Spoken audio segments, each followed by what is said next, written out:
in the Holy Quran. He says, "Allazi khalaqal mauta wal hayata liyabluwakum ayyukum ahsanu amala." We have created life and death so that we can test who amongst you is the best of these. So the first question is, why are we in a test, right? And then if we are in a test, then the question is, how should we pass this test? And what is the recipe to passing in this life with this test? So one of the best places that we can get an answer from is our Prophet Muhammad Mustafa sallallahu alayhi wa alihi wa sallam. Allahumma salli ala Muhammad. He has said in Hadith al-Thaqalain that I am indeed by Muhammad wa ali Muhammad sallallahu alaihi wasallam. So Rasulullah has said in Hadith al-Thaqalain that he is leaving two weighty things behind.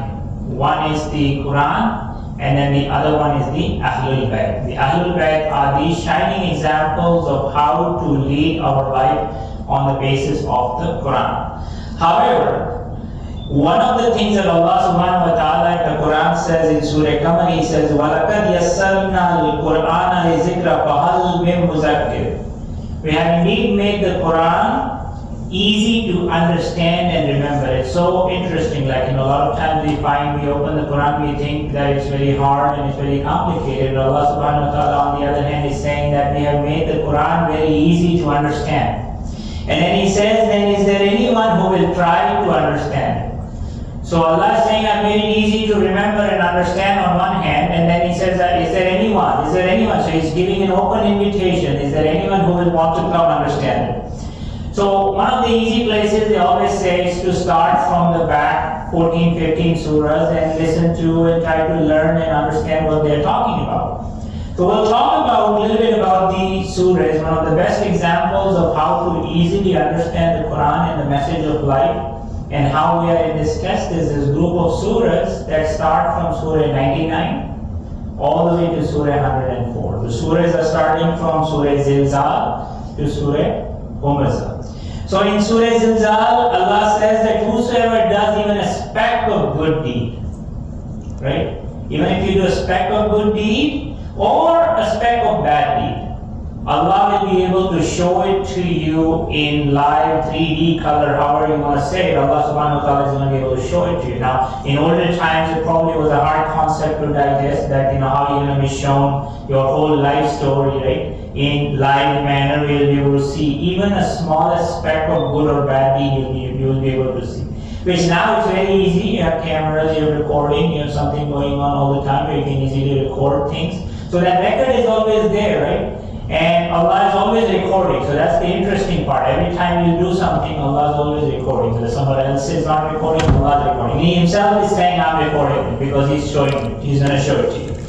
But the problem with that is that when you see something, an action done, right, you never know what the intention is of the people, right? I may be praying 50 rakats of namaz in front of you every day, right? But nobody knows my intention, whether I'm doing it to show off, or I'm doing it for the sake of Allah subhanahu wa ta'ala, because nobody knows what's going on in my heart. I may be donating money in public, right, just to show off, or I may be feeding 100 poor people just so people say, oh, see what a generous guy he is. So that's one way. But the intention of the heart is always within every individual. Nobody really knows what's going on in your heart. But in Surah Ali, Allah says, وَحُسِّلَ مَا فِي الصُّدُورِ. So on the day of judgment, whatever is in your heart is going to be revealed to Allah subhanahu wa ta'ala. So you're going to see your actions, and then Allah subhanahu wa ta'ala is saying, I want to review your actions in light of the intentions that you are actually presenting. So if your intentions are not good, the amal is not going to get counted. If your intention is good, the amal is going to get counted. So that's the next one. Then in Surah Qariya, it says, once I've seen your actions, and I've seen whatever your intention of the heart is, then we're going to measure it on a scale. And when He measures in a scale, what is going to happen? He says, فَأَمَّا مَنْ تَقُلَتْ مَوَازِينُهُ, he will be happy. Whosoever scale is heavy, the weight of the good amal with the good intention is heavy, he will be happy.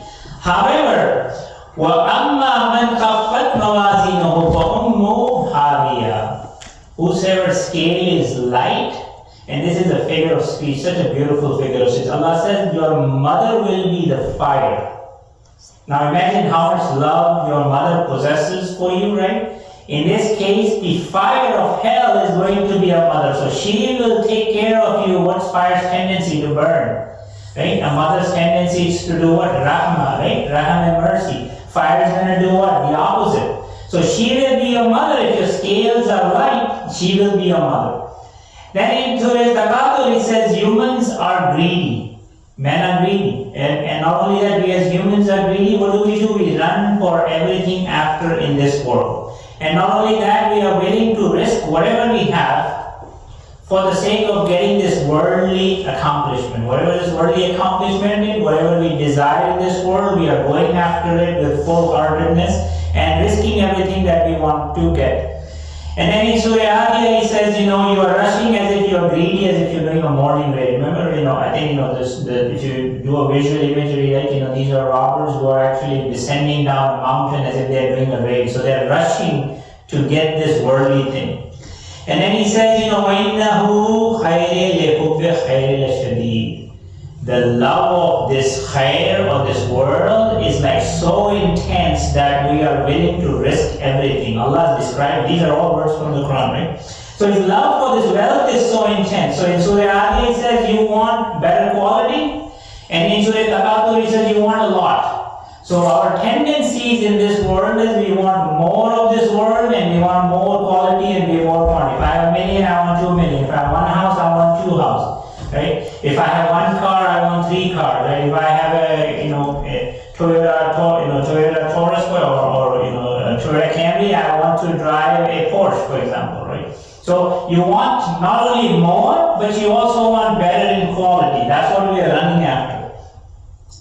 But then, one of our problems is that our concept in life is, how do we measure success? We look at somebody and we say, okay, what type of car is this person driving?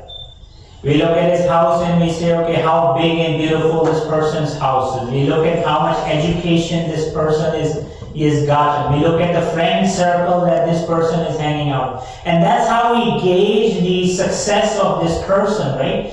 And however, Allah comes in Surah Asr and He says, إِنَّ الْإِنسَانَ لَفِي خُسْرٍ. He says every human is in a loss. So no matter whatever you're talking about of success in this world, Allah says, sorry, you're all in a loss, right? And what you think is success is actually failure. What you think is success is actually complete failure. So let's talk a little bit about Surah Asr, right? So what does Surah Asr? Now Surah Asr, interestingly enough, is actually three ayahs. But if you look at the Arabic grammatic syntax, it's actually only 1 sentence. And if somebody ever asked you, tell me what the Quran is talking about, and if you wanted to say it in 1 line, elevator speech, right? If you want to just do an elevator speech about Quran, and you want to get the whole gist of the Quran in 1 sentence, I would just recite Surah Asr. Because that, if Allah had nothing to send, right, in this world from a revelation perspective, if He had to send us just 1 formula or 1 thing, He would have sent Surah Asr. Because Surah Asr gives us the formula. And if you attend a class, right, usually there is, teacher comes in and says, 95% gets you A. Here's what you need to do, get an A. Right? Here's what you do if you get a B. However, here's the bare minimum. Right? That gets you a C. If you don't do this bare minimum, you fail. So you have failed if you do. And Surah Asr is exactly that. Allah says, this is the bare minimum requirement, right, for you to pass. If you want to pass, you follow Surah Asr. So Surah Asr, right, what does it start with? It says, Wal Asr. The word wow or wal in Arabic means I'm taking an oath, I swear. Now when you take an oath, what are the common reasons? First thing is you actually, you go to a court, you say I swear, right? You put your hand on a book or you say I swear. The other time is, sometimes you try to remove skepticism from somebody. No, I swear I'm speaking the truth. Right? So you're trying to remove skepticism from somebody.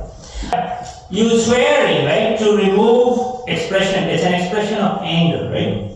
The other one is, Quran uses the swearing of an oath in a different manner. So in Arabs, they have this tendency of actually, when I have a mic, for example, in US and you say hello, and that calls people to attention. In Arabs actually, especially in olden times, they used to take an oath. I swear by this. And when they swear by something, that means you're calling to attention. I swear by the sun, I swear by the moon. So Allah is taking a swear by time. And then, the idea in Quran is that any time Allah is taking an oath in the Quran, He's generally giving us an idea what He's going to talk about. And not only that, that oath is usually actually about something really big and important. So it's always about something really big and important. So in Surah Asr, Allah says, I swear by time. Now let's talk about what the word Asr means. Asr means like, for example, if you have an orange or a lemon and you squeeze it and you keep squeezing it until all the juice has run out of it. Right? So that squeezing of time, that's an example, right? You squeeze the time out of something, right? That's what is this example. Another one is something that's dripping away slowly. Drip, drip, drip. It's dripping away slowly. It's also another example, time already lost. You're watching an NBA game or football game and 3 quarters are over and you have only like the last 5 minutes of a game going on, and that's where all the important action is. So the coach is calling the attention to his players saying, hey look, 3 quarters and 10 minutes are over, we got only 5 minutes left. Let's focus. And that's the meaning of Al-Asr, right? So it gives you a sense of urgency. When Allah says, I swear by time, He's giving you a sense of urgency that this time is gone and you have only this much time left. Now He says, Innal insana lafi khusrin. Surely mankind is in a loss, right? So before we talk about loss, let's talk about the word insan. The word insan has been used in the Quran about 56 times. And, there's different ways Allah has used us to remind insan, us as humans, how He's addressing it. So first of all, there's an example where Allah reminds us in the Quran that He's created insan from dirty mud or from a drop of dirty liquid. So He's basically saying you are negligible, you are nothing, because I've created you essentially from dirt and waste, right? That's what I've created you from. Yet what does He say? He says, yet we stand arrogant against Him and we forget our origins. So man is arrogant in front of Allah subhanahu wa ta'ala and he is forgetting his origin. So that's what's going on. Second point of view is that Allah says the insan has certain tendencies that Allah subhanahu wa ta'ala put into him. What was the tendencies? He says, we are very impatient. That's our tendency. We are very impatient with things. We want everything now. I want everything right now. Right? That's our tendency. That's a general human tendency. And then when something bad happens, we lose hope very quickly. That's a tendency that Allah says it's inbuilt in you, right? And then He says, it's not like a Disney movie where the ending is happily ever after, right? The story ends and they put the saying happily ever after. Actually, Quran's message in Allah says that we have actually created you in a constant state of stress and labor. You're always in a constant state of stress and labor. You're always striving. There's always some stress. There's always some trouble that you have to go after. You're always in that stress. The guy who has money is worried about losing his money at night, right? But he can't sleep. The guy who doesn't have money is working hard all day long and he's worried about he doesn't have money. Right? So that's a good way to look at it. However, Allah says, Fi ahsani taqweem. He's created us from one of His best creations. So He's put in us this natural ability to overcome the impatience, to overcome this stress and labor, and to shine our light and have a positive contributing impact on the society and yourselves in general. Now, however, there are certain tendencies that He says, I didn't put into you, but you developed it yourself. Allah didn't do it. He did it, right? So what is the first one? He says, first one is forgetfulness. We forget very quickly. Somebody did a good favor for me, I forget. My parents raised me, kept awake all night for me, right? Took care of me while I was sick. You grow up, you forget. Right? We are also ungrateful. When somebody does something good for you, we don't think. We're not grateful for that. And then last but not least, we are always argumentative. If something doesn't go our way, we like to argue about it. So those are tendencies we have developed.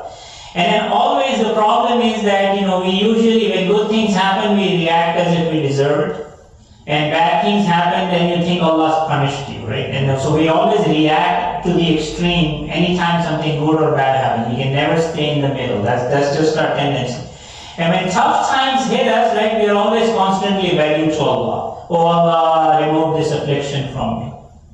And then what happens is that as soon as Allah removes this affliction, what do? We turn around and walk around as if nothing's happened. Everything's fine. Everything's good, right? And, when Allah gives us good times, we forget that it's not us that has earned it. We're not entitled to it. It's Allah subhanahu wa ta'ala who's given us those good times. And when Allah takes it away, we get depressed right away. So these are certain tendencies, right, that Allah subhanahu wa ta'ala has put into us, right? There's a couple examples I want to give you, right? There's a kind of human being, that actually loves to do dua. There's certain people who love to do dua, but the funny thing is that they only do dua for this world and they ask nothing for the akhirah. I want a car, I want a home, I want this. Everything is this world. Nothing for the akhirah. Right? And when Allah doesn't give it to us, then we get depressed. Like I did so much dua, Allah doesn't give it to us, right? And when harm hits them, what do? They start doing dua again, like, oh Allah, take away my affliction. And the worst example Allah says is a person who has everything in this world, Allah has given him the risk, and he says, I don't need Allah, I have health, I have good family, I have money, I have everything, why do I need Allah? And then not only that, they turn around and have a bad influence on the community because they're setting that bad precedent that you don't need Allah subhanahu wa ta'ala. So indeed, one of the recipes for how to avoid this is in Surah Al-Imran. Allah says, Allahumma malikul mulki tu'til mulka man tasha'u wa tanzilul mulka mimman tasha'u wa tu'izzu man tasha'u wa tuzillu man tasha'u biyadika al-khair. Allah says He is the owner of the kingdom. And He gives to whosoever He wants, and He takes away from whosoever He wants. And He gives izzah, honor, to whosoever He wants, or He dishonors whosoever He wants. Allah says, بِيَدِهِ الْخَيْرِ. In both of these, in all of this, there is good for you.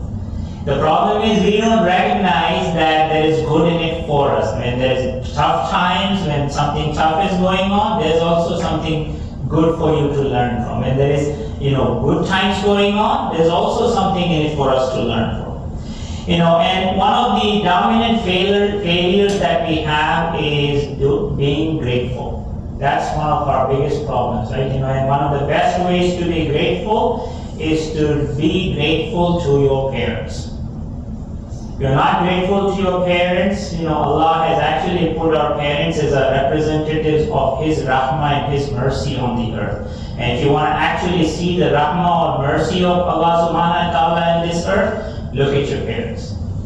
And then Allah says that if you cannot be even grateful to your parents, how are you going to be grateful to me? So He orders us to be grateful and do ihsan to our parents. And a lot of time what happens is as a child grows up, he says, oh, you know what, I know everything. Right? My parents don't know nothing. I'm starting to pay the bills. So now I can talk to my parents as they grow older any way I like. Because now I am the boss. So that's also a problem, right? And then Allah says when your parents reach old age, you're not even supposed to say oof to your parents. So that's the part about this that we forget, right? And then, let's talk a little bit about khusri, meaning the word loss. Innal insana lafi khusri. Right? There is a couple types of loss that you can look about. One is the actual capital of time itself. And this is one capital that Allah has given you abundantly. But what He's doing is every second, every minute, every hour, every month, every year, He's taking it away. It's being taken away from you. And by the way, is anybody asking you permission? Can I take your time? No, that time is you're losing it. That khusr, that loss is going on consistently. Right? And it's being taken away without your permission. And then, what is this other loss, right? What else are you losing? So in Surah Zumar, right, verse number 15, Surah number 39, Allah says, truly those in loss are those who lose their own souls. And their people on the day of judgment that indeed is the real and evident loss. So the person who's a loser, right, is the one who loses his time, doesn't use his time to do the good deeds with the right intentions behind it, with your heart, with your kulus, that you do it, that you don't earn any reward for your akhirah. And when you don't earn any reward for the akhirah, guess what happens? On the day of judgment, you lose your soul. Goes for ummuhu hawiya. The fire will be your mother that night. Imam Ali says, everyone who puts a step forward, right, is actually walking towards his death. So everyone is in this compulsory law. But then, what does Allah say? إِلَّا الَّذِينَ آمَنُوا وَعَمِلُوا الصَّالِحَاتِ وَتَوَاصَوْا بِالْحَقِّ وَتَوَاصَوْا بِالصَّبْرِ. You are in a loss, except here's the recipe, right? So إِلَّا الَّذِينَ آمَنُوا, right? For those who have believe. Believe in what? One of the simple ways to know is, Usul al-Din, right, for example. Believe in Allah, believe in the angels, believe in the unseen, believe in the books, the prophets, the imams, the day of judgment. That is what you need to have belief in. And then he says, وَعَامِلُوا الصَّالِحَاتِ, the ones who bring good deeds. And these good deeds are the deeds that help you perfect your soul, that help you get towards Allah subhanahu wa ta'ala. Another good way to look at it, what are these good deeds? Go look at furu'in. Namaz, roza, hajj, zakat, khums, jihad, amr bil ma'ruf, nahi anil munkar, tawadda. Look at all of those things, right? And they will guide you to perfecting your soul. And then when you have that perfection going on, every step you take, the light of Allah is emanating from you. Every limb of your body is giving that external light from your internal. And everybody can see that light when you're perfecting your soul. And then he says, what does he say? وَتَوَاصَوْا بِالْحَقِّ وَتَوَاصَوْا بِالصَّبْرِ. So what the idea behind haqq is truth. So the first question is, you need to be able to recognize what is right and what is wrong. You need to be able to do that, right? And then you should be the first person to practice it, and the practice should be on your own self. You shouldn't be practicing وَتَوَاصَوْا بِالْحَقِّ on others until you have perfected that تَوَاصَوْا بِالْحَقِّ on yourself, right? And then, the other part is, once you've done that, then you can enjoin and do amr bil ma'ruf and nahi anil munkar. Enjoying good, forbid evil doesn't come until you actually done it on yourself. And then you got to remember, right, when you are practicing it on others, you should remember the mental ability and the capability of the other person to understand and implement what you are telling them about to do. Because if the other person is not capable of implementing that, right, you shouldn't be practicing amr bil ma'ruf and nahi anil munkar on others. In Imam Jafar Sadiq alayhi salam, it says, don't burden an individual who cannot take more than the minimum requirements of the Sharia. So do not burden somebody that cannot take more than the minimum requirements. So if that's all they can take, that's all you should be doing. The other part is, you should be sure that words are going to have an effect on the other person. If the other person is not going to listen to you, you should not be doing it. That's another one. By the way, everything I'm saying is all from the Sharia of Shia, right? And then, you should also verify that person is doing that wrong or haram act or whatever it is consistently. They're a persistent person. If they're doing it every once in a while, you should not be doing it. You should not be enjoining good and forbidding evil. Somebody does it once in a while, we are asked and requested to be merciful to our fellow human beings, right? And then, the last part is that if you are actually going to do amr bil ma'ruf nahi anil munkar, one of the biggest, most important requirements is the fact that when you do this, It should not entail any harm on your person, property, or your honor. So if you're going to go practice Amr bil Ma'ruf Nahi Anil Munkar, it's going to cause harm to yourself, your honor, your property, or harm to any member of your society, you should not be practicing Amr bil Ma'ruf Nahi Anil Munkar. Because if you put your honor, the other person, fellow Muslims' honor and respect and property and person in danger, then you should not be practicing Amr bil Ma'ruf Nahi Anil Munkar. And then the fourth principle is وَتَوَاصَوْا بِالصَّبْرِ. Sabr where?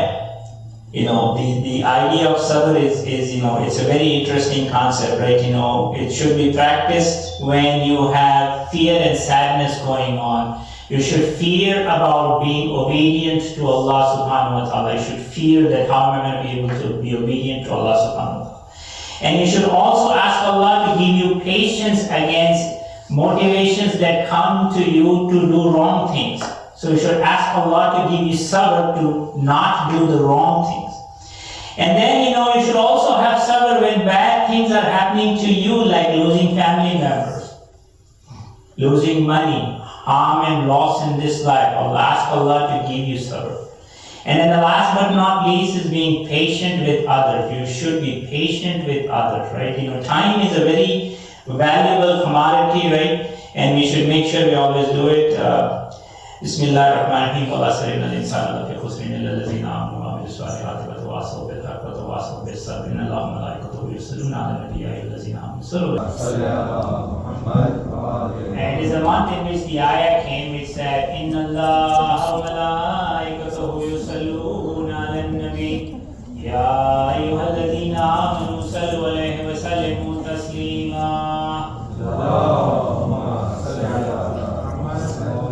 There is a hadith from our Prophet about the month of Shaban. He says, and Shaban is my month. And in the month of Shaban, increase your salawat on your Prophet.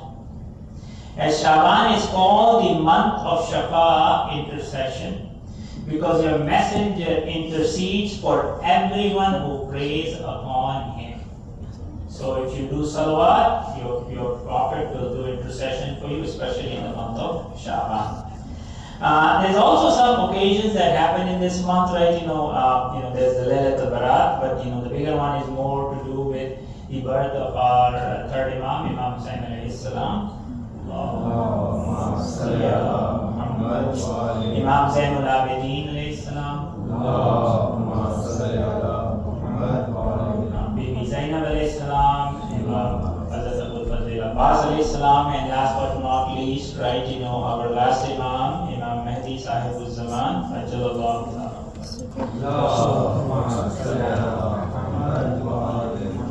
Now, we talked a little bit about the Surah Asr and the formula, right? And let's talk a little bit about Imam Hussain alayhi salam, a little bit about how he was the shining example of how to lead your life based on Surah Asr. Allah says in the Quran, He says, Fasbir sabran jamila. So be patient with a patience that is graceful. Now, there is an interesting quote from a famous Indian leader called Mahatma Gandhi. He actually studied the life of Imam Hussain alayhi salam, and this is his quote, I'm just quoting it. He said, I learned from Hussain alayhi salam how to be wrong and be a winner. He's wrong, but yet he's a winner. And I learned from Hussain alayhi salam how to attain victory while being oppressed. So look at the beauty of the words that he's talking about. And the best example for Imam Hussain alayhi salam is the day of Ashura, right? That's the day where he gave us the biggest example of how to be patient in the times of trouble, and how to show the world how to lead your life being on truth, and yet be patient at the same time, right?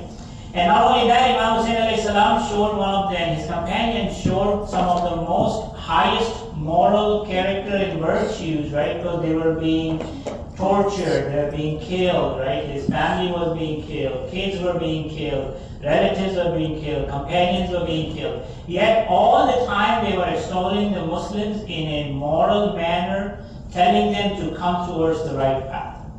So you should go read some of the words that Imam Hussain alayhi salam talked about on the day of Ashura, how he was continuously still inviting them, so showing them a high level of moral character. And then Imam Hussain alayhi salam, on the other hand, showed that he sacrificed his whole life for the truth, right? So watawasaw bil haq and watawasaw bis sabr.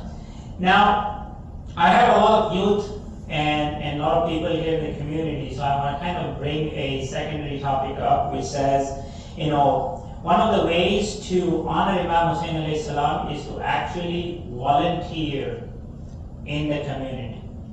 We talked about Lafi Khusri, right? The capital, you're losing your time, you're losing your money, right? You can volunteer several ways, and volunteering is actually a very big Islamic principle.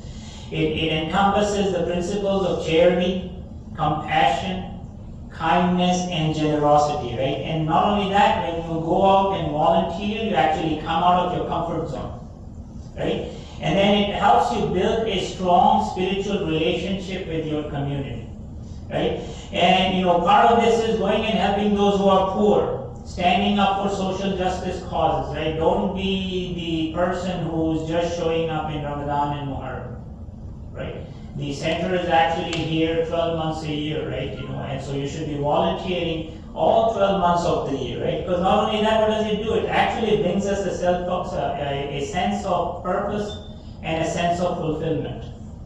It also strengthens the bond of the community. Right? A lot of times we say, well, I don't agree with this person and I don't agree with that person, right? That's part and parcel of the whole thing. But if you can look past it, it fosters brotherhood, it fosters a sense of spirit in the community. And it also allows us to honor the example of Imam Hussain alayhi salam for the religion, and for the reason we are standing here today is because of the sacrifice of Imam Hussain alayhi salam. So if he sacrificed for us, right, and we are sitting here today listening to this lecture or enjoying this center, right, then we should also be coming out and volunteering and helping out the community, right? So it's a very integral part of the Islamic faith.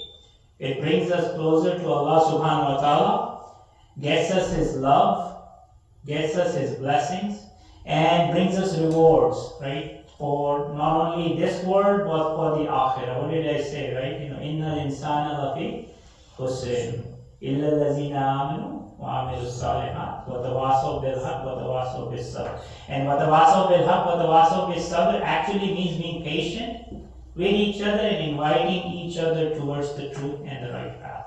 And what better way to do this than volunteer and serve the community? And you can serve the community with your time, with your resources, any way you like. That would be one of the best things you can do to contribute back to the community and help out those in need. May Allah give us the strength and the resolve to seek inspiration from the martyrs of Karbala, to stand up for injustice wherever it may be found. O Allah, we ask you for all that is good in this world and in the hereafter.